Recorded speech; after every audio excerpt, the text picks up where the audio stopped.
Jannatdan otamiz Odam alayhissalomning chiqib ketishiga ham reklama sabab bo'lgan. Reklama nima edi? Kerak emas narsani sizga fiqat qilishlik. Kerak emas u narsa. iPhone 13 deydi.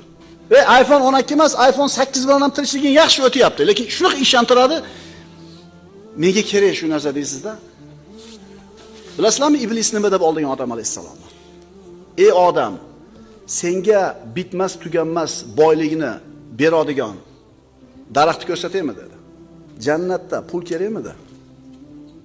Sen bu yerda och qolmaysan, yalang'och qolmaysan, og'rimaysan, boshqa qolmaysan deganmidi?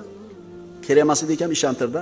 Ikkinchisida bilasizlarmi dedi Havvo va Odam alayhissalomga, bu daraxtdan Robbinglar nimaga qaytardi sizlarni? Sizlarni malak, farishta bo'lib qolishinglarni xohlamadi. Tushundinglarmi reklamani nimaligini?